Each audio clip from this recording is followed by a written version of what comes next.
Anche tu fai parte di un team sportivo e hai bisogno di un nuovo kit? Crea ora la tua identità insieme a Dinicri Sportswear. Avrai subito un 50% di sconto e il riassortimento a prezzo bloccato. Oltre 300 sono le società che si sono già affidate a noi. E tu cosa aspetti? Contattaci subito al 379 244 8537 o entra su dinicri.com.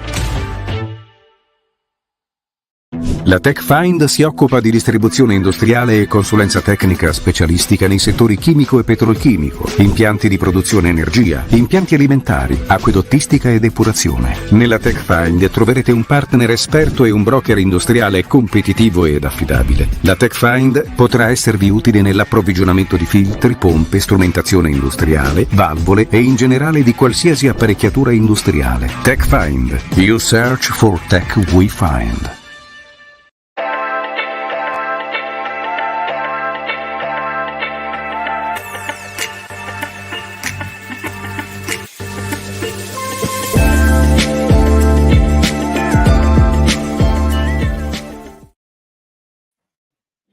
Bentrovati amici di 131 e di Basket Trend, nuovo appuntamento con Trick and Roll, il settimanale di 131, appunto Basket, per ripetere così subito la puntata dedicata alla pallacanestro isolana. Quest'oggi, come vedete, non siamo negli studi di UTG e neanche negli uffici, tra virgolette, di casa nostra, siamo in trasferta, ma la squadra non cambia, perché prima di dire dove siamo, presento Nando Mura. Ciao Nando, buonasera. Perché siamo al Fuscaglia in compagnia di Eugenio Cannaro. Ciao Eugenio, buonasera a tutti, grazie per l'invito. Ecco, insomma, quindi quest'oggi dall'ospite avete capito che parleremo soprattutto di B femminile, ma non solo, un campionato che è entrato nel vivo con i playoff, ma io come al solito cedo subito la parola a Nando per iniziare questa Devo dire che c'è di essere qui perché Fuscaglia, la squadra femminile, non è una squadra, è un'istituzione, sapete, insomma, velocemente. Ricordiamo il basket femminile, che è nata negli anni 60, grazie a Fuscaglia, è stata la prima società ad andare in Serie A, la prima a dare giocatrici alla nazionale, la prima a fare i playoff, e adesso sta attraversando un momento un po' non di difficoltà, però adesso dopo aver accarezzato qualche anno fa la Umbro, adesso è in viva, questo non è un problema. In Italia ci sono 1750 squadre, società di basket, solo una cinquantina giocano fra 1 e 2, quindi non è un peccato giocare in questi livelli. Però come, mi chiedo una domanda, affrontare questa P che tra l'altro è una formula molto selettiva, quasi cattiva. Beh, sicuramente è diverso, se posso usare questa parola, nel senso che ho iniziato quest'anno con delle aspettative un po', diciamo, appunto da aspettare, e questa è stata l'aspettativa rispettata. Perché appunto è un campionato comunque che può stimolarti in ogni momento, perché tutte le ragazze che scendono in campo sono competitive, vogliono dire a livello proprio di agonismo, che sia a livello poi tecnico, tattico, di squadra, eccetera. Sono tutti gruppi che comunque si vede sono ben aggregati, e quindi quando incontri un gruppo ben organizzato è sicuramente diverso che incontrare solo persone così che sono in campo. Ecco, tu sei una psicologa, quanto è difficile giocare sapendo già che comunque le tue possibilità dovranno affrontare chi vince la fase regionale, 2 fasi successive contro squadre del Lazio, della Lombardia, quindi squadre un pochino più attrezzate dal punto di vista economico. Ecco, quanto è difficile per un attore, per una giocatrice trovare delle motivazioni sapendo che devi salire sul ring e sfidare verso stretti. È sicuramente difficile se si pensa così a lungo termine. Infatti un trucchetto che ci ha sempre insegnato il nostro allenatore, che da psicologa un trucchetto a cui credo molto, è proprio pensare al momento, al qui e ora, pensare partita dopo partita, ma prima ancora allenamento dopo allenamento. Perché poi tutti i momenti che puoi affrontare, che sia in qualsiasi fase del campionato, sono momenti che sei già vissuto, comunque hai costruito, riesci a viverti meglio, e se ti diverti hai anche qualcosa in più che puoi dare in campo. Ecco, stiamo vedendo nel frattempo le immagini di Andrea Chiaramino, che ringraziamo per averci concesse. È stata una stagione, per parlare un po' di campo particolare, chiaramente un po' diversa rispetto alle annate. Hai deciso comunque di restare qui dopo la retrocessione dell'anno passato. Ti chiedo, andato, com'è stato reagire, provare a reagire.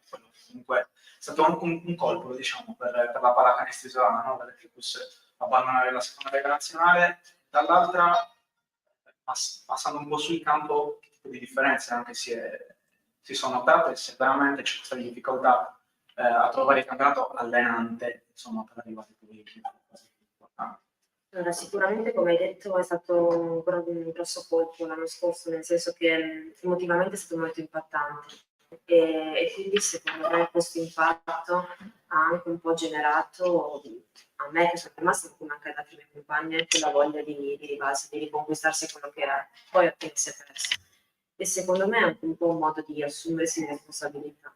E proprio credo che questo sia anche il mio modo di vivere la Serie B di quest'anno, perché io ho sempre detto che fino a quando sono stimolata una cosa la continuo, e quest'anno ho proprio iniziato essendo stimolata e già dopo i primi allenamenti è vero che è diverso perché il livello è diverso, ma anche semplicemente l'età di tanti giocatori, c'è un grandissimo divario tra ad esempio il nostro capitano che è 90 e la ragazzina che ha compiuto 15 anni l'altro giorno. Però in questi momenti sembra proprio importante renderti conto che se tu prima pensavi al tiro come prendere il passaggio e tiro, adesso devi anche pensare a ricevere la palla dove vuoi, perché il passaggio può arrivarti in qualsiasi modo, quindi è il tuo modo di approcciarti anche al passaggio che poi ti costruisce il tiro. Quindi secondo me è un passo in più che può anche darti uno stimolo in più. Ecco, parlaci di te. Tu sei una di quelle che un giorno ha detto a mamma e babbo: vado un attimo in Sardegna da Vicenza, sono passati 7 anni, 8 anni e sei ancora qui. Sì. Com'è la tua carriera? Quell'anno tra l'altro lo ricordo perché ero un po' indeciso sul da farsi. Ho scelto la Sardegna, è stata una di quelle scelte che io sono sempre indecisa, cioè se vado in gelatteria per scegliere il gusto del gelato ci metto un sacco di tempo. Però quel momento lì ho scelto la Sardegna senza proprio propri pensieri, c'è stata una scelta decisa e questa decisione mi ha dato anche un po' di forza, cioè se avevo quell'istinto in quel momento sicuramente mi faceva approcciare in maniera più positiva. E poi devo dire che sicuramente partendo dalla città, la città che ho trovato qua, fatta di persone formidabili con cui si è potuto lavorare, costruire, relazionarsi e il valore aggiunto. Le persone sono sicuramente a valore aggiunto di ogni esperienza sportiva. E poi anche le persone che ho incontrato nell'isola, cioè la realtà sarda, le persone che ho incontrato qui, sono proprio l'idea che non ti danno la mano ma ti danno il braccio e questo ti dà anche secondo me voglia di dare sempre di più, perché se una persona ti dà aiuto tu in qualche modo devi ricambiare e vuoi aiutare, almeno io farei così. Sì, per tornare un po' a questo gioco, no? Prova a portarti sempre un po' sul campo, si qualifica bene dalla prima fase dei playoff, quarti playoff, 2 vittorie, insomma, e quindi adesso si prospetta una semifinale importante con l'Antoniano che invece è stata la terza forza del campionato di stagione regolare, quindi ti chiedo da una parte che serie è stata quella appena vinta contro Elmas, e dall'altra insomma che serie ti aspetti dall'altra, perché l'Antoniano quest'anno ha dimostrato comunque di poter mettere un po' i passi in fratello sia poi che hanno vinto. Sì, allora parto dalla prima domanda. La serie che abbiamo appena guadagnato, vinto, è stata una serie che comunque ci ha dato fiducia, perché comunque la vittoria dà fiducia, ma anche diciamo aree di miglioramento, ci ha fatto vedere dei possibili miglioramenti su cui dobbiamo ancora lavorare, abbiamo già iniziato a lavorarci in questa settimana e abbiamo ancora la prossima per continuare a lavorare. E sicuramente l'Antoniana è terza forza in campionato, come hai detto, ed è stata anche un bel avversario durante la stagione. Ricordo benissimo 2 partite, in entrambe le partite abbiamo avuto momenti in cui c'erano messe difficoltà e sicuramente anche questo è un aspetto su cui dobbiamo lavorare, perché di solito poi quando hai difficoltà devi saperlo, devi affrontare e ricordare che c'è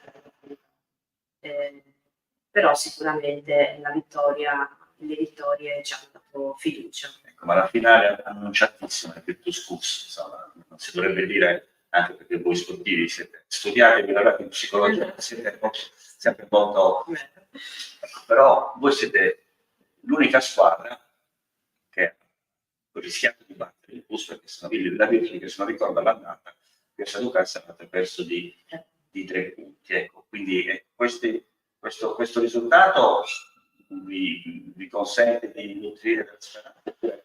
Effettivamente la Virtus, che ha vinto le ultime 65 partite consecutive in Serie B, perdendo poi però ogni volta che andava a fare il Spain, vi dà convinzione, oppure voi pensate che la percentuale della Virtus di ottenere la vittoria sia molto più elevata della vostra?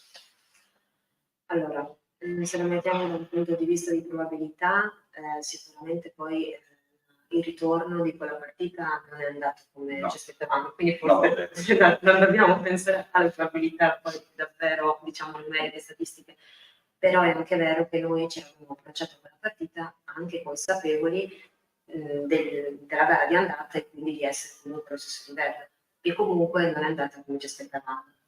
Quindi in realtà forse dobbiamo lavorarci ancora di più mentalmente, nel senso che ogni partita poi è a sé. Il livello sì, vuol dire fino a un certo punto, le gare già passate vogliono dire fino a un certo punto, e quindi continuare a lavorare a testa bassa, come direbbe il nostro allenatore, e poi si vedrà. Ecco, che tipo di allenatore è? Cioè, perché il corso l'abbiamo visto più volte, più anni, insomma, tu che magari hai avuto più esperienza con lui, che tipo di allenatore è secondo te? Allora, secondo me è un allenatore a cui io devo moltissimo e che lascia autonomia alle giocatrici, e secondo me è una cosa fondamentale in qualsiasi fascia d'età, poi perché la dà in maniera diversa in base anche all'esperienza che ha vissuto. Però per un atleta avere autonomia, possibilità di decisione, secondo me è fondamentale, perché è anche un aspetto che può generare fiducia all'atleta stesso.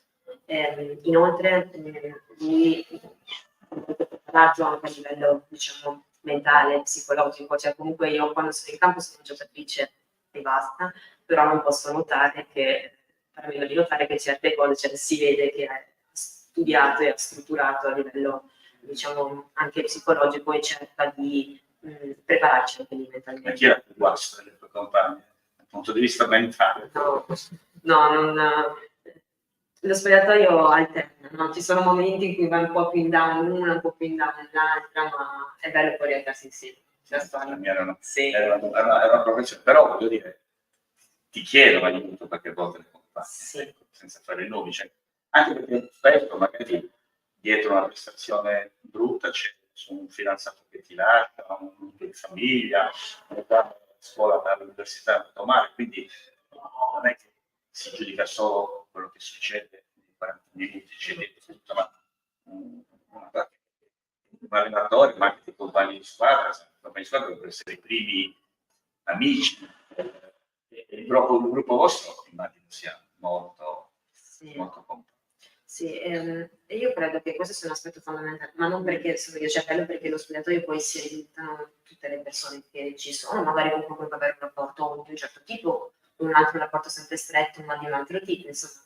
Però è bello aiutarsi, perché spesso, troppo spesso, si pensa che la psicologia dello sport sia legata alla prestazione, mentre prestazione senza benessere, la prestazione senza benessere non c'è. E tante volte si dice che lo sport fa bene, però quando fai sport per tanti anni devi capire come farlo bene, cioè non è scontato, e tante volte non si vive bene lo sport, che sia per una dinamica di spogliatoio, per una dinamica extra, una dinamica con l'allenatore, cioè ci sono tantissimi motivi. Quindi sicuramente lo spogliatoio secondo me è quella cosa che ti può aiutare a farti vivere bene lo sport, ed è fondamentale nutrirlo, farlo crescere insieme. Quindi certo, magari mi capita di aiutare le compagne, ma mi capita anche di chiedere aiuto. E questa secondo me è una cosa che mi ha insegnato lo sport, e a cui devo molto. Ecco, da questo punto di vista, no, facendo anche insomma, questo mestiere, però ti voglio chiedere, quello che appena detto secondo me è molto importante, no? Lo sportivo, che da fuori sembra quasi sempre un po' il supereroe di turno, un po' o la supereroina di turno, però non si riesce mai ad andare oltre quella figura, insomma, quasi mainstream, che ti fa capire o comunque ti illustra una persona che è quasi estranea al mondo esterno, alle vicissitudini anche insomma, come ci si allontana da questi stereotipi, secondo te? Secondo me una cosa che può servire, che ho visto che già stanno facendo a Cagliari, è un po' il dialogo tra sportivi, sportivi di tutti i livelli. Cioè, a volte i bambini vedono i grandi come i campioni irraggiungibili, ma a volte si dicono sfide che potrebbero anche essere simili o comunque avere matrice simile, quindi magari quella parola detta da uno sportivo è diversa per un bambino che la parola detta dalla mamma. Ma io dico la mamma, cioè per carità, i genitori sono fondamentali nella vita, ma anche nello sport, e hanno anche loro un ruolo che è molto importante. Però tante volte le parole dette da persone che fanno sport anche di alto livello magari si possono pesare in maniera diversa, possono anche essere molto importanti in certi momenti. Uno sportivo, un calciatore, cestista, quello che è un eterno fanciullino, oppure è un uomo, un ragazzo che si porta dietro, una ragazza che si porta dietro, c'è problema, oppure comunque sempre un fanciullino che comunque è un gioco. Infatti, un giovane, se molti si mantengono da vivere con questo gioco, però come lo sportivo. Io direi che una persona, quindi sicuramente una ragazza, un ragazzo, un adulto, un bambino che si porta dietro anche tanto altro della vita. E anche vero che proprio essendo persone, ogni persona è diversa, quindi ognuno poi si vive lo sport a suo modo e anche la vita a suo modo. C'è chi magari può anche apparire più leggero, non necessariamente, però poi è davvero così, magari può essere anche un modo di apparire o di voler apparire. Sicuramente credo che ci siano grandi responsabilità, però che non devono mai dimenticarsi gli sportivi di alto livello verso appunto anche quelli magari giovanili, perché vengono seguiti la Serie A più visibilità e ogni gesto viene ripreso. Di parola, certo. Ogni parola, quindi Vediamo casi quotidiani. Esatto. Prego. Sì, ma adesso stiamo vedendo, grazie a Francesco Reggio, anche le tue attività su Basketball, insomma va ricordato, perché posso andare a vedere, perché sono piacevoli da leggere. Insomma, tu comunque non lavori solo nel basket, lavori anche nel calcio, soprattutto GC, insomma, a livello territoriale, ma anche con il calcio Pirri, se non mi sbaglio. Insomma, quindi ti chiedo da un lato che differenza magari hai notato tra i due sport, tra i due ambienti, anche che tipo di esperienza in generale quella che ti sei un po' tuffata nei punti. Beh, allora, come differenze, dato che abbiamo parlato di spogliatoio, sicuramente la numerica poi fa la differenza, nel senso che ci sono squadre di calcio già a livello giovanile, ma anche prime squadre che si parla di 20 giocatori, che nel basket è impossibile, non vanno a prendere 20, anche se non si fanno le squadre. Esatto. Quindi, però anche lì poi effettivamente in campo scendono in 11, quindi c'è anche il discorso sempre delle convocazioni e un aspetto, mi ricordo proprio che avevo iniziato a lavorare e dopo pochi giorni ho dovuto subito fare un intervento sulla gestione delle convocazioni ed effettivamente mi sono resa conto di quanto sia importante per uno sportivo questo momento, perché la convocazione può rappresentare tante cose, anche a volte può diciamo richiamare l'esclusione e quindi bisogna lavorarci, oppure può dare, se saputa gestire, dare quella carica per lavorare ancora di più, capire su cosa si può migliorare, presentarsi comunque all'allenamento successivo e non andarci per protesta contro l'allenatore. C'è anche la gestione della convocazione, ho visto e ho potuto lavorare nel calcio, non è una cosa diciamo scontata e ben venga che ci siano, in questo caso io, ma ce ne sono anche molti miei colleghi, figure che supportano lo sportivo e la famiglia in questo momento, perché ma un allenatore, uno contro tutti, come una figura, si sa che la squadra perde, va via lui, va via Federico, no? Non tutto, però voglio dire, che figura è quella dell'allenatore? Perché uno che, cioè, il professore in classe ha un'autorità, può spegnere, può mettere le note, può bocciare, invece l'allenatore, certo. Però è uno da solo contro tutti, che figura è? Dipende, perché se lo pensiamo a livello giovanile è sicuramente anche un educatore, quindi le regole a livello giovanile sono importanti. È difficile per i genitori. Esatto. Quindi è uno contro tutti, ma in realtà uno contro tutti i ragazzi e tutti i genitori. Esatto. E deve essere bravo a mettersi anche la società dalla sua parte, altrimenti se i genitori considerano con la società può dire ascolta, noi non ce la facciamo più. Esatto. Quindi sicuramente ci sono molte dinamiche da osservare su cui intervenire. Però appunto a livello giovanile può essere un educatore, secondo me questa è una cosa che è difficile da gestire, ne sono consapevole, perché comunque lo sport, cioè, si fa anche per vincere, cioè non è che bisogna solo guardare questi competizioni di dimenticarsi di vincere, la competizione è una cosa che bisogna allenare e bisogna anche cercare di vivere. Però è difficile cioè, farla combaciare poi con le regole, perché effettivamente tu vuoi vincere, ma i ragazzini più forti si comportano male, il tuo allenatore cosa fai? Sì, Ci sono tante cose da metti prima l'etica, sì, giusto, però sai anche che poi devi gestire la sconfitta ed eventualmente la comunicazione con questa scelta con la società, è una scelta condivisa con la società, la giustificazione dei genitori, sono tante cose. proprio una volta non sa che giocavo io la vigilia della partita in albergo, una partita a carte tra di noi. Adesso tu alleni questi gruppi che sono da 10-12 giocatori, qualcuno americano, qualcuno croato, qualcuno arriva dall'Africa, comunque insomma dopo aver fatto studi in Europa o in America, quindi ognuno un po' per i fatti suoi, non parla la sua lingua, quindi sta diventando sempre più difficile, io credo, tenere compatti questi gruppi che una volta invece si tenevano compatti, se non altro perché tutti parlavano la stessa lingua e conoscevano tutti le regole della briscola o dello scopone. Certo. E poi c'è da dire anche un'altra cosa, non voglio fare la boomer della situazione, ma il cellulare. Cioè adesso vedi proprio gruppi squadra che nei momenti di relax, di riposo, di non gioco usano il cellulare. Negli spogliatoi ci sono i cellulari. Io mi ricordo, non mi sarei mai immaginata all'intervallo tra il primo e il secondo tempo, dopo il discorso allenatore, toccare anche solo il cellulare. Adesso è una cosa scontata, dare un'occhiata, controllare così. Cioè, non puoi neanche, secondo me, intervenire più di tanto, perché anche lì chi interviene è l'allenatore e non hanno già dei genitori che si occupano di educazione. L'allenatore può mettere una regola, va benissimo, che io condividerei anche, però... Anni fa un giocatore del Real Madrid calcio molto famoso, era una tavola, c'era il nuovo allenatore che aveva detto quando si mangia i cellulari si spengono. Questo giocatore molto famoso aveva detto un altro giocatore molto famoso, domani o dopodomani non andiamo via, gli altri lo aspettiamo domani, adesso ci andiamo. Quindi se la squadra decide sì. di mandarti via, sì, puoi chiedere l'ultima sigaretta da fumare, ma poi ti scaricano addosso il caricatore. No? Ma torniamo all'attualità. Tu segui anche gli altri campionati, quello della Dimo sia maschile che femminile, il campionato di A2, forse quello no, perché invece forse lo seguo.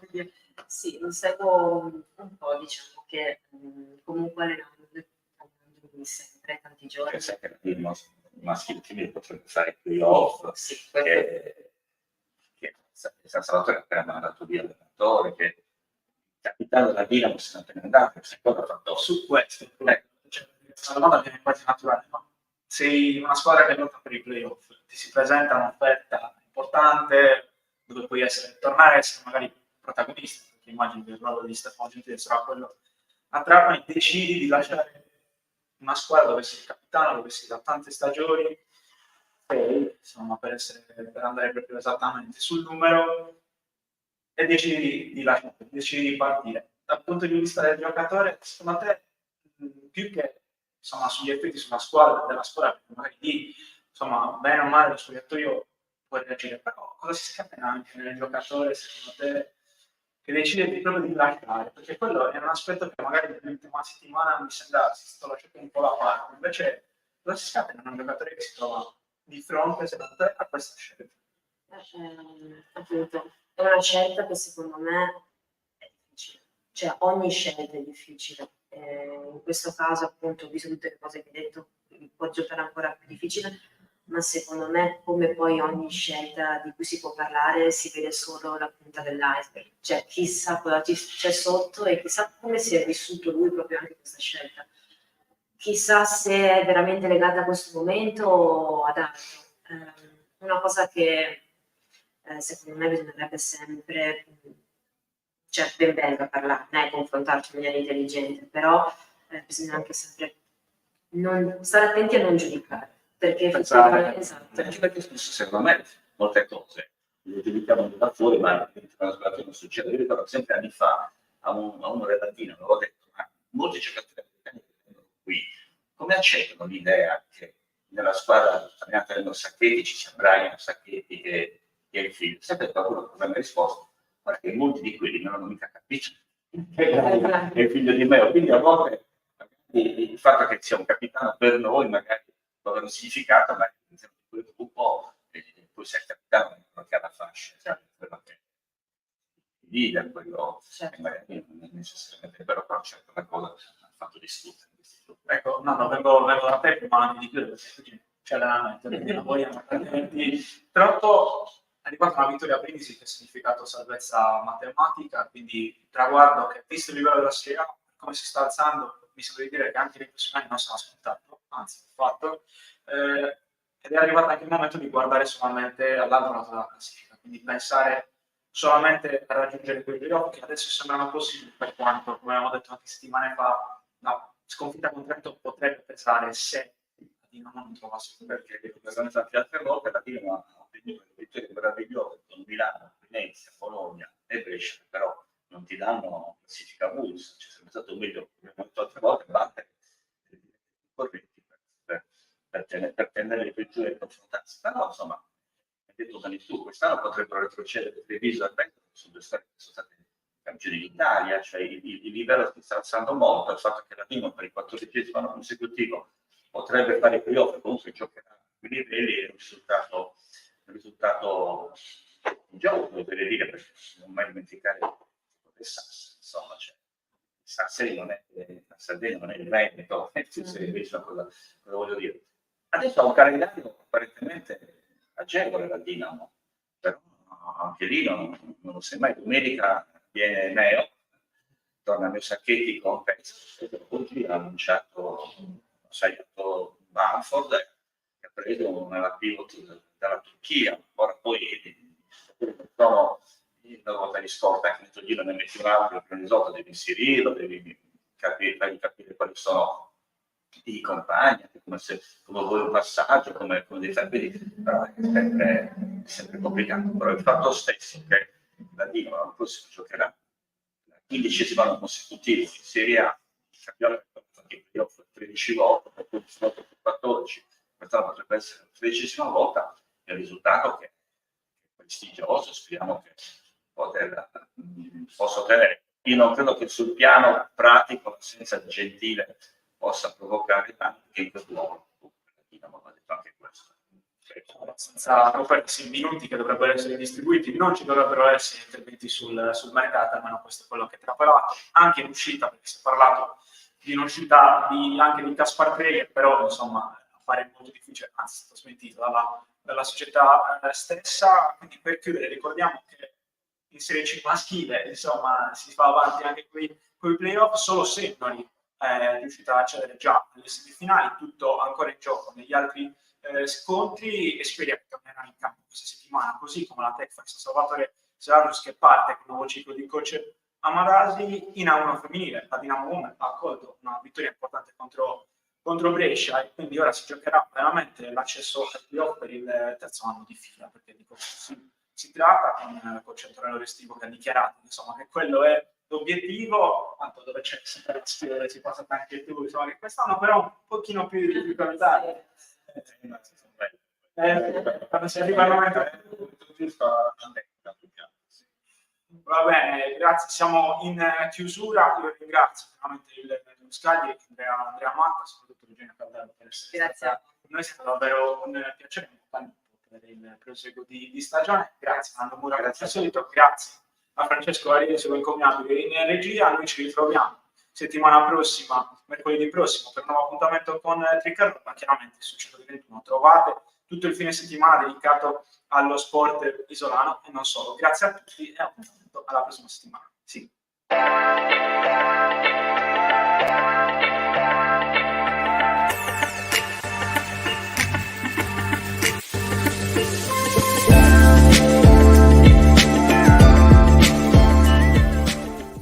La TechFind si occupa di distribuzione industriale e consulenza tecnica specialistica nei settori chimico e petrolchimico, impianti di produzione energia, impianti alimentari, acquedottistica e depurazione. Nella TechFind troverete un partner esperto e un broker industriale competitivo ed affidabile. La TechFind potrà esservi utile nell'approvvigionamento di filtri, pompe, strumentazione industriale, valvole e in generale di qualsiasi apparecchiatura industriale. TechFind. You search for tech we find. Anche tu fai parte di un team sportivo e hai bisogno di un nuovo kit? Crea ora la tua identità insieme a Dinicri Sportswear. Avrai subito un 50% di sconto e il riassortimento a prezzo bloccato. Oltre 300 sono le società che si sono già affidate a noi. E tu cosa aspetti? Contattaci subito al 379 244 8537 o entra su dinicri.com.